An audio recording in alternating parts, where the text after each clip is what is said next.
இந்த சித்தார்த்தோட பொண்டாட்டிய எவனாவது சும்மா பார்த்தா கூட அவன் கண்ணை தோண்டிடுவேன்.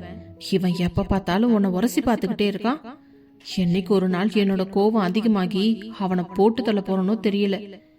எனக்கு என்னவோ அந்த நாள் கூடிய சீக்கிரமே வரும்னு தான் தோணுது என்று கத்திவிட்டு அங்கிருந்து வெளியில் புறப்பட்டு சென்று விட்டான்.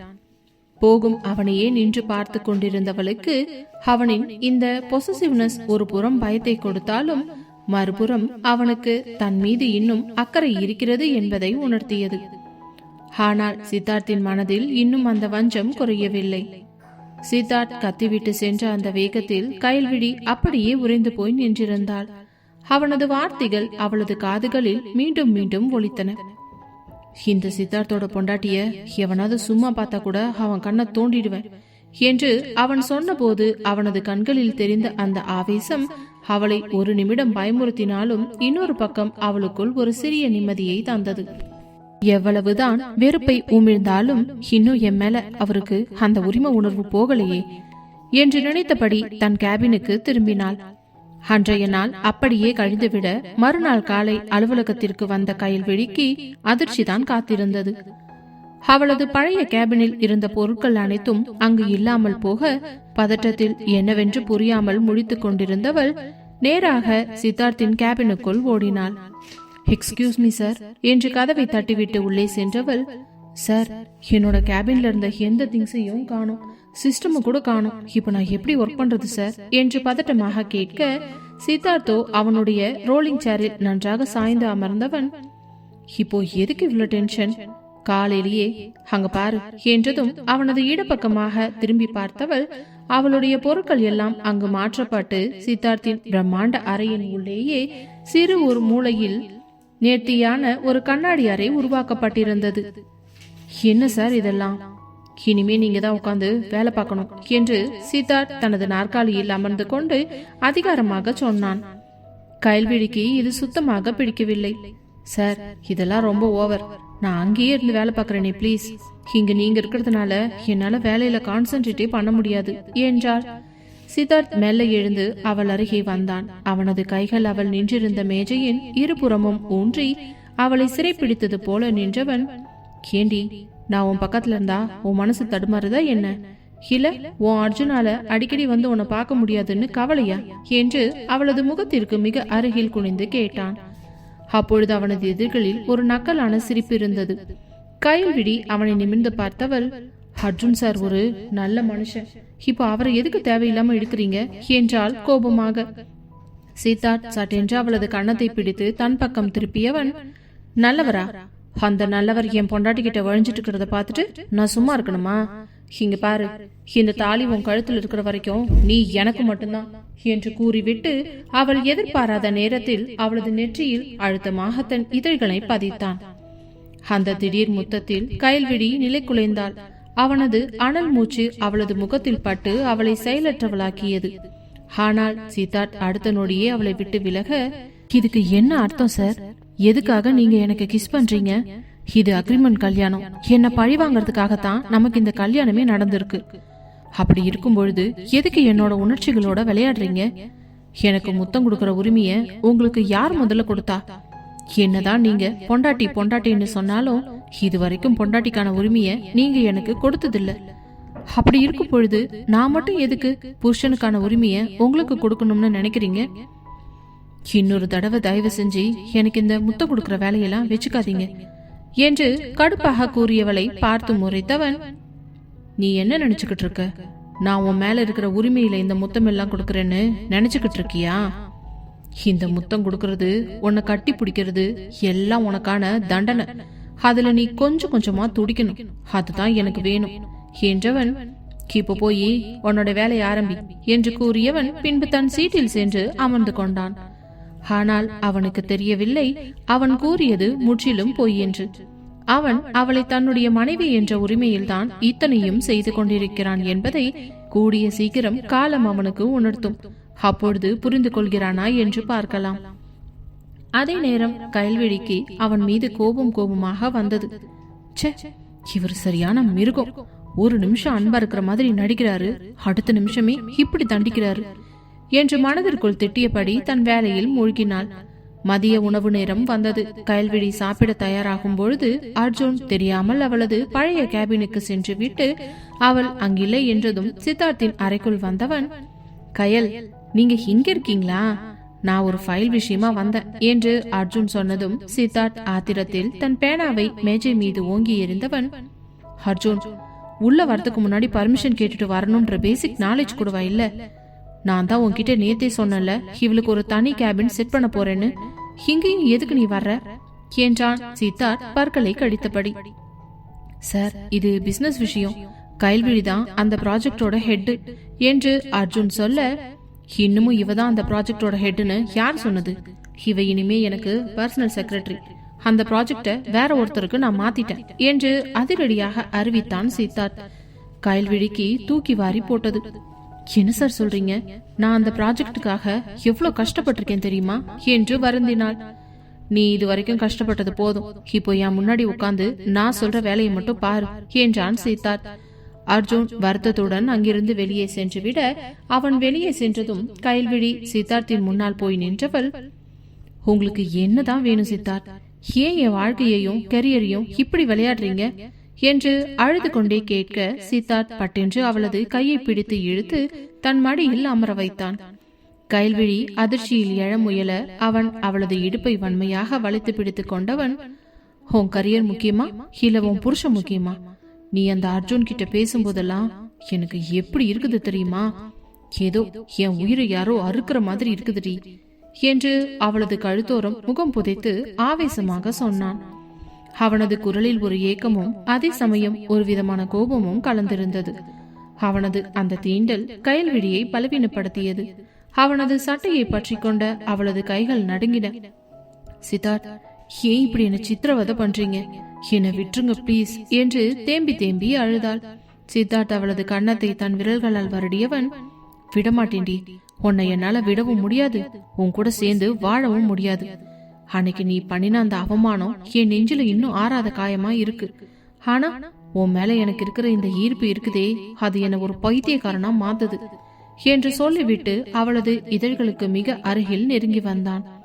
கயல்விழி அவனது நெருக்கத்தில் தன்னை மறந்திருக்க அவனது இதழ்கள் அவளது இதழ்களை உரசிய அந்த நொடி அவளுக்கு அவன் மேல் இருந்த பழைய காதல் நினைவுக்கு வந்தது.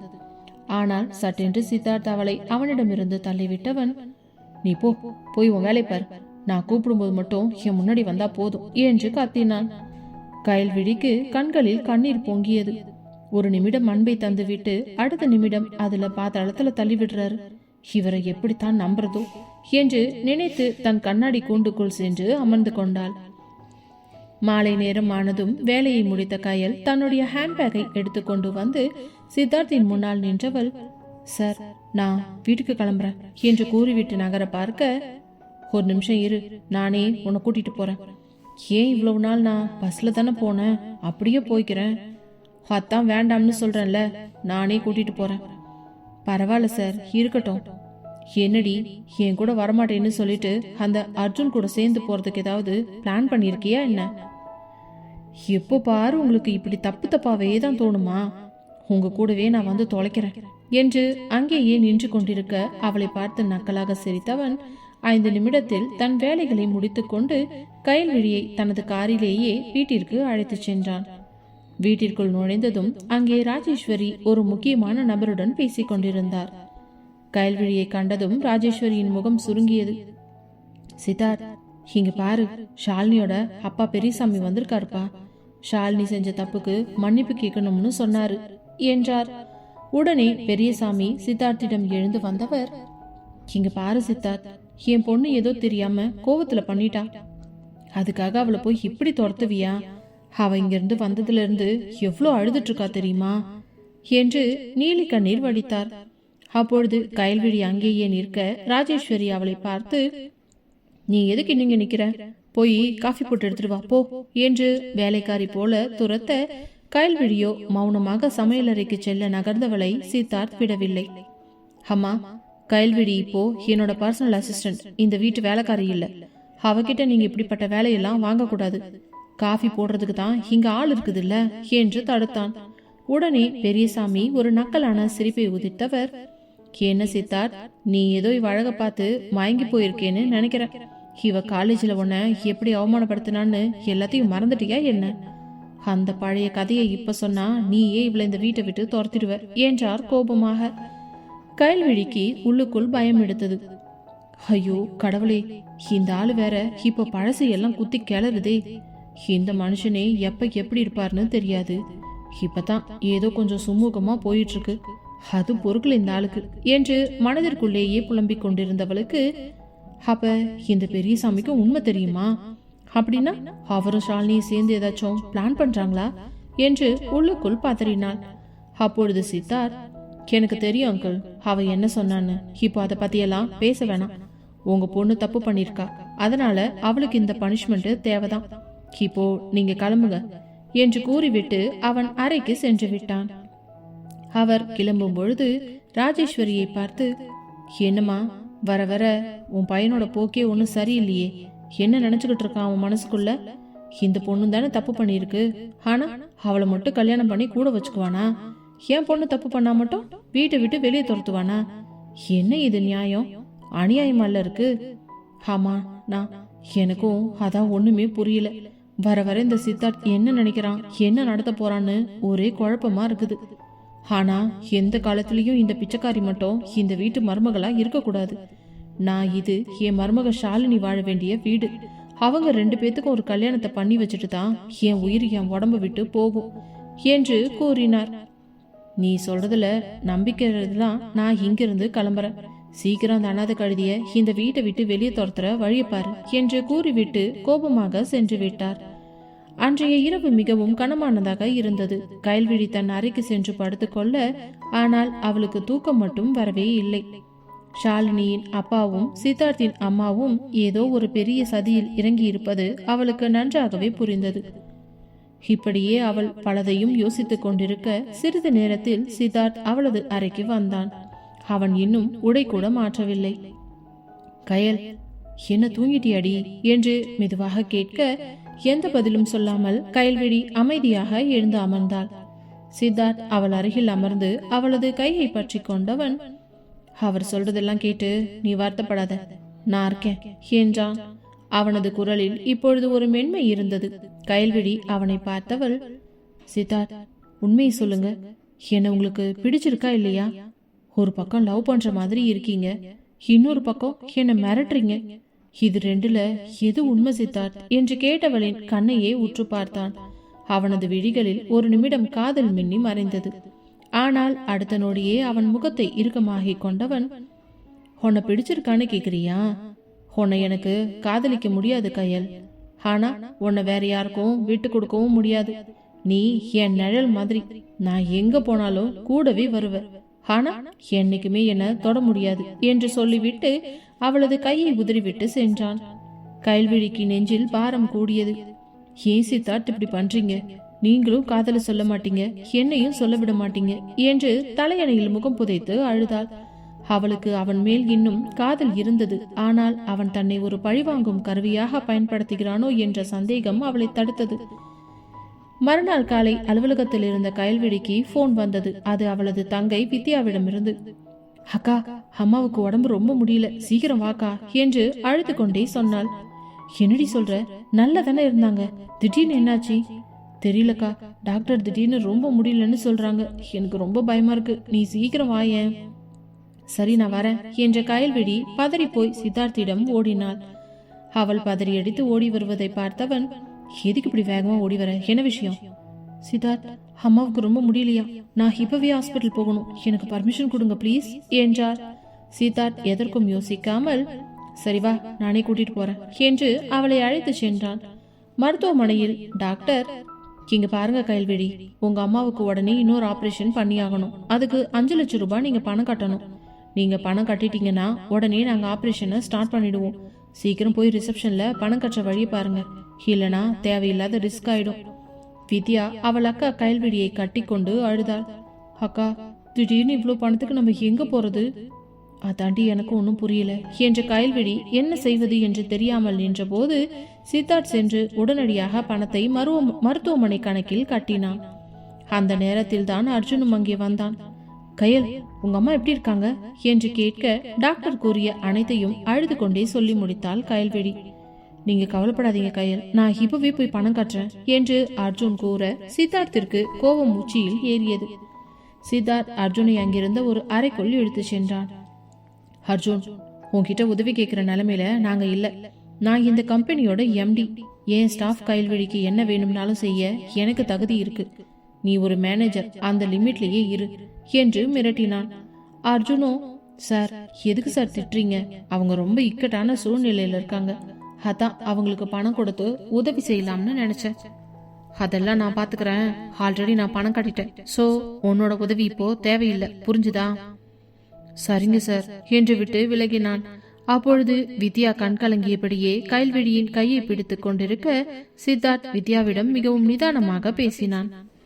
வித்யா, கவலைப்படாத. நான் கயல்விழியோட எம்டி. உங்க அம்மாவோட ட்ரீட்மெண்ட் முழுசையும் என் கம்பெனி ஏத்துக்கும். அதனால நீ தைரியமா இரு, சரியா என்றான். வித்யா கை கூப்பி, ரொம்ப நன்றி சார், என் அக்காவுக்கு நல்ல முதலாளி கிடைச்சிருக்காரு என்று அப்பாவித்தனமாக சொன்னாள். அதை கேட்ட கயல்விழியின் கண்கள் கலங்கின. சித்தார்த் அவளிடம் ரகசியமாக, பாத்தியா கயல், உன் தங்கச்சி என்ன ஒரு நல்ல முதலாளின்னு நினைக்கிறா. அவளுக்கு தெரியுமா அவ அக்கா என் வீட்டுல எனக்கு அடிமையா இருக்கிற விஷயம்? அவளுக்கு மட்டும் உண்மை தெரிஞ்சா தாங்குவாளா? அதனால நீ கொஞ்சம் ஜாக்கிரதையாவே இரு என்று அவளது காதோரம் எச்சரித்தான். பின்பு அன்று அவள் அம்மாவுக்கு ஆபரேஷன் செய்ய முடியாத அளவுக்கு பிபி அதிகமானது. அதனால் வேறு வழி இல்லாமல் நாளை செய்து கொள்ளலாம் என்று மீண்டும் ஐசியூவிற்கு கொண்டு சென்றனர். அதற்கு பிறகு வித்யாவிடம் கூறிக்கொண்டு அங்கிருந்து சித்தார்த், அர்ஜுன், கயல்விழி மூவரும் அலுவலகத்திற்கு திரும்பினர். சித்தார்த் கயல்விழியை தனது அறையில் அமர வைத்தவன், இங்க பாரு கயல், வித்யாவுக்கு தெரியாமலேயே அவ படிப்பு செலவை இனிமே நான் கவனிச்சுக்குவேன். ஆனா அவளை நம்ம வீட்டுக்கு வர வச்சு தங்க வைக்க முடியாதுன்னு எனக்கும் தெரியும். அதனால அவ காலேஜுக்கு பக்கத்திலேயே ஒரு சேஃபான இடத்துல அவளை தங்க வைக்கிறதுக்காக ஏற்பாடு பண்ணியிருக்கேன். இதெல்லாம் கம்பெனி ஸ்காலர்ஷிப்னு அவகிட்ட சொல்லிக்க, சரியா என்றான். கயல்விழிக்கு அவனது இந்த உதவி மனதை உருக்கினாலும் அதன் பின்னால் இருக்கும் மிரட்டல் அவளை பயமுறுத்தியது. அவள் எதுவும் சொல்லாமல் குழம்பியபடியே நின்றிருக்க அவளை நெருங்கி வந்தவன் அவளது தோளில் கை வைத்தான். அவனது கைப்பட்டதும் கயல்விழிக்கு உடல் நடுங்கியது. பயப்படாத கயல், நான் முன்ன மாதிரியே சொன்ன மாதிரிதான். நீ என்னோட கண்ட்ரோல்ல தான் எப்பவும் இருக்கணும். ஆனா என்று நிறுத்திவிட்டு அவளது காதோரம் குனிந்து, என்னை விட்டு போகணும்னு மட்டும் நினைக்காத. அப்படி நினைச்சா அன்னைக்கு காலேஜ்ல நடந்ததை விட மோசமான விஷயங்களை நான் செய்ய வேண்டியது வரும் என்று எச்சரித்தான். அவனது மூச்சு காற்று அவளது கழுத்தில் பட்டபோது கயல்விழிக்கு உடல் சிலிர்த்தது. பட்டென்று அவளை விட்டு விலகி நின்றவள் அவளது இடத்தில் சென்று அமர்ந்து வேலையை செய்ய தொடங்கினாள். அன்று மாலை கயல் வேலை முடிந்து வீட்டிற்கு வந்ததும் ராஜேஸ்வரி கயல்விழியை பார்த்து எல்லலாக சிரித்தவர், என்னடி, என் பையன் பணத்துல உன் குடும்பத்தையே வாழ வைக்கலாம்னு முடிவு பண்ணிட்டியா என்ன? அந்த பணத்தை என் பையன் எப்படி வசூல் பண்ணுவான் தெரியுமா என்று நக்கலாக கேட்க கயல்விழி எதுவும் பேசாமல் தன் அறைக்கு சென்று விட்டாள். போறா பாரு திமிரெடுத்த கழுத, பேசுறேன், எங்கேயாச்சும் மரியாதை இருக்குதா கொஞ்சமாச்சும் என்று புலம்பி விட்டு அவர் சென்று விட கயல் அவளுடைய அறையில் சென்று உடையை மாற்றிக் கொண்டிருந்த பொழுது திடீரென்று சித்தார்த் உள்ளே நுழைந்தான். கயல்விழி பதறி போய் புடவையை சரி செய்தாள். அவளை அப்படியே ஒரு கோலத்தில் பார்த்தவனுக்கு ஒரு நிமிடம் தன்னை மறந்து போனது என்று தான் சொல்ல வேண்டும். மெதுவாக அவள் அருகே சென்றவன் அவளது கைகளை இறுக்கமாக பிடித்து கொண்டு, எதுக்கடி என்னை பார்த்து இவ்வளோ பயப்படுற? நீ என் பொண்டாட்டி தான், அது உலகத்துக்கு தெரியலனாலும் எனக்கு தெரியுமில்ல என்று அவளது இடுப்பை அழுத்தமாக வளைத்து பிடித்தான். அவனுடைய தொடுகையில் அதிர்ச்சி அடைந்தவள் கண்களை விரித்து அவனை பார்த்து கொண்டிருக்க இருவருக்கும் இடையே ஒரு நீண்ட மௌனம். அந்த மௌனத்தில் காதல் அதிகமாக தெரிந்தது. முதலில் சுய நினைவுக்கு வந்த கயல்விழி அவனை தள்ளுவதற்கு எவ்வளவோ முயன்றாள். ஆனால் சித்தார்த் அவள் 2 கைகளையும் சுவற்றில் வைத்து அழுத்தி பிடித்திருந்தவன் மெதுவாக குனிந்து அவளது இதழ்களை தீண்ட போன அந்த நொடி அவள் பயத்தில் தலையை அங்கும் இங்குமாக திருப்பி, வேண்டாம் சித்தார்த், எனக்கு இது சுத்தமா பிடிக்கல. நீங்க ஒரு தரமும் என்னை நெருங்கி வர்றதும் அப்புறம் என்னைய அவமானப்படுத்துற மாதிரி பிடிச்சு தள்ளி விட்டுட்டு என்கிட்ட இருந்து விலகிறதும் இதை பார்த்து பார்த்து என்னோட உணர்வுகள் மறுத்து போச்சு. தயவு செஞ்சு இனிமே என்கிட்ட வராதிங்க. எனக்கு இதுல சுத்தமா விருப்பம் இல்லை. நீங்க இந்த மாதிரி எல்லாம் பண்ணும்போது என் உடம்பெல்லாம் எரியற மாதிரி இருக்குது, ரொம்ப அருவருப்பா இருக்குது என்று கூறியது தான் தாமதம். பட்டென்று அவளை விட்டு என்னடி பேசுற? நான் உன்கிட்ட வர்றது உனக்கு உடம்பெல்லாம் எரியுதா? புருஷங்காரன் தொட்டா உடம்பு எரியுதுன்னு சொல்ற முதல் பொம்பளை நீதான். நான் சொல்றது பிடிக்கலனா அப்போ வேற யார் தொடுறது உனக்கு பிடிக்கும் என்று அவளை வார்த்தைகளில் விஷம் தடவி கேட்க பெண் அவளோ துடித்துத்தான் போனாள். அவன் வாயிலிருந்து அப்படி ஒரு வார்த்தை வரும் என்று எதிர்பார்க்காதவள் வாயை பொத்திக்கொண்டு கீழே விழுந்து அழத் தொடங்கினாள். சி, கொஞ்ச நேரத்துல என்ன பேச்சு பேசிட்ட? உன் முகத்தை பார்த்தாலே எனக்கு கோபம் தான் வருது என்று கத்தியவன் அந்த அறையை விட்டு கோபமாக வெளியேறி சென்றான். சித்தார்த் பேசிய அந்த வார்த்தைகள் கயல்விழியின் இதயத்தில் ஈட்டியாக பாய்ந்தன. விடிய விடிய தூங்காமல் ஜன்னலோரம் அமர்ந்து அழுது கொண்டிருந்தாள். ஏன் இந்த மனுஷன் இப்படி இருக்காரு? ஒரு நிமிஷம் உயிரை கொடுக்குற மாதிரி வராரு, அடுத்த நிமிஷம் தீயா சுடுறாரு. என் மேல அன்பு இருக்கா இல்லையான்னு தெரியாமலேயே என் வாழ்க்கை இப்படி ஒரு போராட்டமா இருக்கே என்று புலம்பிக் கொண்டிருந்தாள். மறுநாள் காலை அலுவலகத்திற்கு செல்ல தயாரான கயல்விழி தன் முகத்தை கண்ணாடியில் பார்த்தாள். அழுததில் கண்கள் இரண்டும் வீங்கி போயிருந்தன. வெளியில் வந்தவளை பார்த்த ராஜேஸ்வரி ஹாலில் வைத்து உறக்க சிரித்தார். ஏனடி, ராத்திரி முழுக்க என் பையன்கிட்ட மசமா திட்டு வாங்கினியா? உன் முகத்தை பார்த்தாலே தெரியுதே. இந்த வீட்டுக்கு நீ வேலைக்காரியா வந்திருந்தா கூட கொஞ்சம் மரியாதையா இருந்திருப்ப. ஆனா அவன் வாழ்க்கையில குறுக்க வந்து நிக்கிறியே, இதெல்லாம் உனக்கு தேவைதான் என்று குத்தலாக பேசினார். கயல்விழி பதில் எதுவும் சொல்லாமல் கண்ணில் கண்ணீரோடு தலை குனிந்து நின்றிருந்தாள். அப்பொழுது சித்தார்த் கீழே இறங்கி வந்தான். கயல்விழியின் வீங்கிய கண்களை பார்த்ததும் அவனுக்குள் ஏதோ ஒன்று வலித்தது. ஆனால் அதை வெளியே காட்டிக்கொள்ளாமல், கிளம்பு, ஆபீஸ்க்கு நேரமாச்சு என்று கூறிவிட்டு முன்னே செல்ல அவளும் அமைதியாக அவன் பின்னாடியே சென்றாள். காரில் செல்லும் போதும் இருவருக்கும் இடையே மயான அமைதி நிலவியது. சித்தார்த் காரை அதிவேகமாக ஓட்டினான். கயல்விழி பயத்தில் சீட் பெல்ட்டை இறுக்கமாக பிடித்துக் கொண்டாள். அலுவலகம் வந்ததும் சித்தார்த்தின் அந்த பிரம்மாண்டமான அறையில் இருந்த கண்ணாடி அறைக்குள் கயல்விழி சென்று அமர சிறிது நேரத்தில் அர்ஜுன் ஒரு கோப்போடு உள்ளே வந்தவன், குட் மார்னிங் சார் என்று சித்தார்த்திற்கு வணக்கம் சொல்லிவிட்டு கயல்விழியை பார்த்து மென்மையாக புன்னகைத்தான். சித்தார்த் அந்த புன்னகையை கவனித்து விட்டவனது கைகள் தானாக மேஜையை இறுக பற்றின. சார், இந்த கான்ட்ராக்ட்ல கயல்விழியோட கையெழுத்து வேணும். அவங்க தான் இந்த டிசைனை ரெடி பண்ணாங்க என்று அர்ஜுன் சொல்ல சித்தார்த் அந்த ஃபைலை பிடுங்கி பார்த்தான். கயல்விழி, இங்க வா என்று அழைக்க கயல்விழி வெளியே வந்தவள், சொல்லுங்க சார் என்றதும், இங்க ஒரு சைன் பண்ணு என்று கூறினான். சரிங்க சார் என்றவள் கையெழுத்திடும் பொழுது அவளது விரல்கள் லேசாக நடுங்கிக் கொண்டிருந்தது. அர்ஜுன் அதை பார்த்துவிட்டு, கயல், உங்களுக்கு உடம்பு எதுவும் முடியலையா? ஏன் உங்க கை இவ்வளோ நடுக்கமா இருக்கு என்று அக்கறையாக கேட்டான். அதற்குள் சித்தார்த் இடைமறித்து, அர்ஜுன், அவளுக்கு என்ன ஆனா உனக்கு என்ன? உன் வேலையை மட்டும் பார்த்துட்டு நீ கிளம்பு என்று கத்த அர்ஜுன் சங்கடத்துடன், சாரி சார், ஒரு மனிதாபிமானத்துல கேட்டேன் என்று சொல்லிவிட்டு வெளியேறினான். அவன் போனதும் சித்தார்த் கதவை பூட்டியவன் கயல்விழியின் கையை பிடித்து தன் பக்கம் இழுத்து, அவன் முன்னாடி என்ன அப்படி ஒரு நடுக்கம் உனக்கு? நான் உன்னை அடிக்கிறேனா இல்ல கொடுமைப்படுத்துறேனா? ஏன் அவன் முன்னாடி இப்படி பரிதாபமா நிக்கிற என்று அவளது தோள்களை பிடித்து உலுக்கினான். விடுங்க சித்தார்த், ரொம்ப வலிக்குது. அவர் வெறும் ஆபீஸ் மேனேஜரா தான் கேக்குறாரு. நீங்க தான் எல்லாத்தையும் தப்பு தப்பாவே நினைக்கிறீங்க என்று அவள் அட, தப்பா நினைக்கிறேனா? அவனோட கண்ணுல தெரியறது மனிதாபிமானம் இல்லடி, அது வேற. இனிமே அவன் முன்னாடி நீ கண்ணீர் விட்ட அப்புறம் நான் என்ன பண்ணுவேன்னு எனக்கே தெரியாது என்றவன் அவளை இழுத்து அவளது கழுத்தில் தன் முகத்தை புதைத்தான். அந்த நெருக்கத்தில் கயல்விழிக்கு மூச்சு முட்டியது. அவனது கோபத்திற்கு பின்னால் இருக்கும் அந்த பைத்தியக்காரத்தனமான உரிமை உணர்வு அவளை நிலைக்குலைய செய்தது. பிறகு மதிய நேரம் வித்யாவிடமிருந்து கயல்விழிக்கு அழைப்பு வர, ஹலோ, சொல்லு வித்யா. அக்கா, நான் இப்போ ஹாஸ்பிட்டல்ல இருக்கேன். அம்மாவுக்கு நினைவு வந்துடுச்சு, உன்னை பார்க்கணும்னு கேக்குறாங்க என்றால் வித்யா உற்சாகமாக. கயல்விழிக்கு மகிழ்ச்சியில் அழுகையே வந்துவிட்டது. என்னடி சொல்ற, நிஜமாவா? ஆமாக்கா, இந்த விஷயத்துல நான் போய் சொல்லுவேனா? எனக்கு எவ்வளவு சந்தோஷமா இருக்கு தெரியுமா? அம்மா ரொம்ப நாள் கழிச்சு என்கிட்ட பேசி இருக்காங்க.